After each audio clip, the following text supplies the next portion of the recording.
I find myself in a paradox where I long for, desire intimacy and connection, one-on-one, like the one we have, deepness and richness. And at the same time, I'm terrified of it. Whenever I really touch it, it is scary. Phails at philosophy. Why is it scary? Do you think? Like, what is? If I were to do the is there an object of fear you can fixate on that you're? If I was to make a psychological kind of theory on why that is, it's because my primary caregivers were unstable and terrifying. That the people I needed to rely on to live, the people that taught me about intimacy, were also people that hurt me, and you know. But that's so then I take that model with me the rest of my life, and there's some desire to like, how do I jettison that model? Or yeah, I mean, there's many things we learn from our experience and the way we're brought up that we hold on to. That's a good explanation for how you got it. Why do you keep holding on to it? Why do I keep holding on What's to it? driving that? That's more than this story about what happened in the past.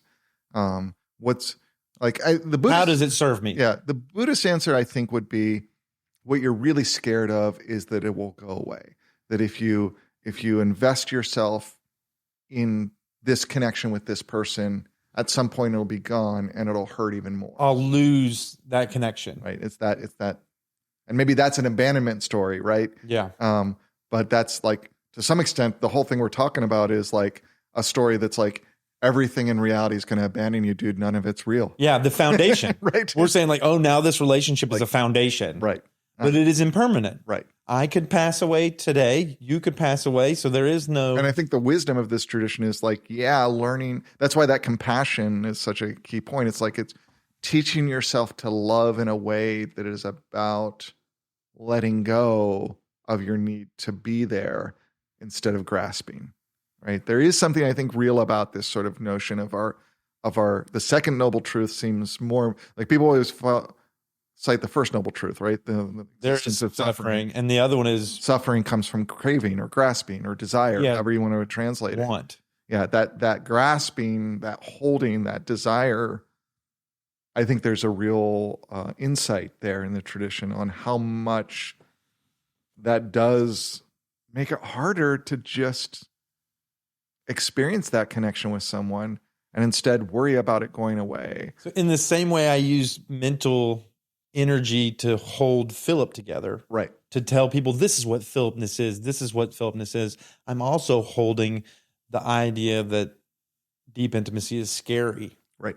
And something to be kind of guarded from. Yeah. And so you could... Well, there's a lot of danger too, even if you think about deep intimacy. Like there's the fear of it going. There's the fear of like you turning into intimacy into your story. There's the fear of having you get overwhelmed by the other person's story in that intimacy. Boundaries. We're talking about boundaries. Right. Like you could be dominated or dominated, dominator or dominated. Yeah. Submissive or dominant. Right. And both of those are their own kind of, I think, genuine scary. Yeah. I mean, we can go into those spaces and play spaces in ways that are healthy to explore them. Right. But completely dominating another human being to the extent that they no longer have agency, or completely being dominated by another human being to the extent that you no longer have agency. I think both of those are ill fruits of intimacy and very real. Like we see it all the time. We see our friends who are in relationships where one of them is totally dominating the other. Right. Yep. So there's, I don't know. I think there are real, genuine reasons to be afraid of intimacy. Have we gotten more? Because you can do it wrong. Yeah. Well, it happens. We see stories of it going wrong. That's the movies that we watch. Right. That's the books that we read. And that's, I mean, I think part of what we could do better as a culture is tell more stories about healthy relationships. Right. Yeah. You know, I think, and I see that sometimes, like, you know, I really like that. If you look at the Miss Marvel series, which is a Disney Plus series, one, you know, in the superhero thing, like part of what, and it's about a girl who's becoming a superhero and she's in a Pakistani American family. And there's just a lot of time about this relatively healthy family that's supporting her, Yeah. even when they mess up, and even though with their own craziness and their own like, I'm increasingly attracted to narratives that can, in the midst of the chaos, paint those healthy kinds of relationships for us. Yeah. Because we don't do that a lot. A lot of our plots up to this point are about the bad family, about the right. I'm impressed. I look back on all my interviews with folks and question whether or not, in talking to them about their family and talking to them about their childhood, am I searching for the dysfunction Mm-hmm. as much as I'm searching for the function, or is it out of balance because I have a narrative of my history of dysfunction? Right. So I want to see that in others so that Yeah. I'm not alone. What's often most difficult, I think, about dysfunctional relationships is confronting how good they were at times.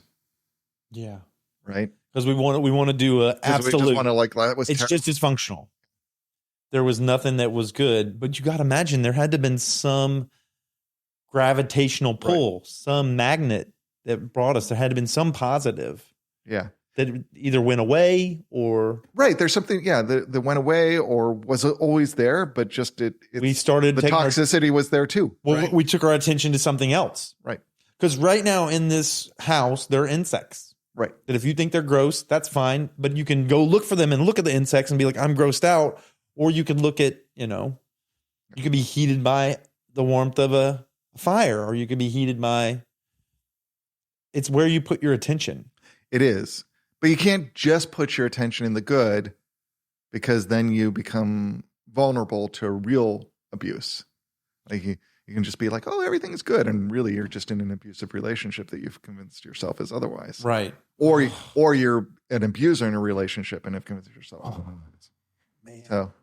So yeah, I think that's real. But I think the best we can do is to try to anchor into that sense of connection, anchor into, when we talked about the good life, that respect for personhood. Yeah. Like always being like, whatever relationship I'm in, no matter how naturally hierarchical it is, even with our kids, that is another human being who deserves my full 100% respect. Oh, yeah. As a human being, and not just defined by this relationship they have with me, that they're a human being independent of me.